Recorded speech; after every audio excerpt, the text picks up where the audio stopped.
موږ ټول د افغان لوبډلې د توپوهنې برخه له ستونزو ډکه بولو او دا حقیقت هم دی چې موږ کله هم لوب بایلو هغه په توپوهنه بایلو. سلام، وخت مو په خیر ملګرو که چیرې زموږ چینل ته نوي راغلي یاست نو زموږ چینل حتما سبسکرایب کړئ او خوا کې ورسره د بیل نشان وهئ. د سریلانکا خلاف لوبه ما د کمزوري توپوهنې له امله وبایلله. افغان توپوهونکو د چټکو یا فاست بالرانو او د له شارټ پیچ توپونو لوبولو سره پوره ستونزه لري او په لوبولو کې تل ناکام وي. که د افغان توپوهونکو همدا دوه ستونزې حل شي، کولی شي چې ښې لوبډلې ماتې کړي. همدا علت دی چې د افغان لوبډلې په توپوهنه ډیری کرکټ مبصرین ملاحظات لري او هغه یې کمزورې بللې ده. استرالیایي جیروډ کیمبر ویلي وو چې افغان لوبډله هیڅ داسې توپوهونکی نه لري چې یو ورځنۍ لوبې کې 50 او 100 منډې کړې وي. اوس د استرالیا یو بالر داسې توپوهنه کړې چې د افغان لوبډلې توپوهنې د کرکټ مبصرینو په خوله چیلنج کړه.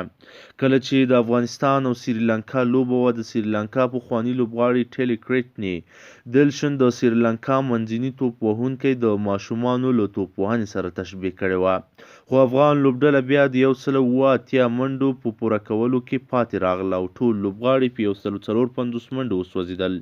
سریلانکا ورڅخه لوبه په 40 منډو وګټله. لومړیو کې د کرکټ مبصرینو ویل چې ښایي افغان لوبډله دا هدف په 30 اوور کې پوره کړي، خو د شهزاد له سوځېدو سره د ویکټو لړۍ روانه شوه او بالاخره په ماتو یې لوبه پای ته ورسېده.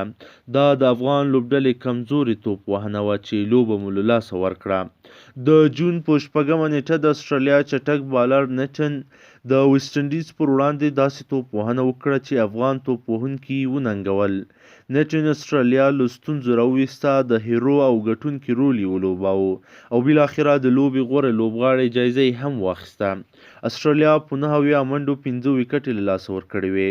سمیت او الیکس کیری شاوخوا 80 منډې ملګرتیا وکړه او په وروستۍ برخه کې نټن چې ښي لاس چټک بالر دی راووت. هغه په 80 توپونو کې 12 بونډریانې ولوبولې، 4 یې شپږیزې او 8 یې څلوریزې ووهلې.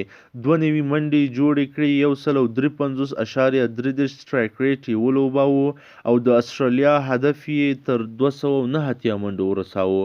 که څه هم دا ذمهواري په لوبډله کې د توپوهونکي وي چې ښه توپ وهنه وکړي، خو دا چې لوبډله کې توپوهونکی ګیر شي او ښه لوبه ونه شي کولی، بیا نو بالر ملاتړی او منډې جوړوي. که د استرالیایي بالر په پرتله د افغان توپوهونکو توپوهنه وګورو، بشپړ توپیر لري. استرالیایي بالر د ویسټ انډیز د چټکو بالرانو هر راز توپونه په خورا ښه انداز ولوبول، بالران یې وټکول او حال دا چې کولټلر چې سلیزې ته ورنږدې شو. نو د استرالیا پخوانی کرکټ لوبغاړي میچل کلارک کولټر نایل نه یوازې دا چې ښه بالر بللی، بلکې د دې ترڅنګ یې غوره توپوهونکی هم بللی ده.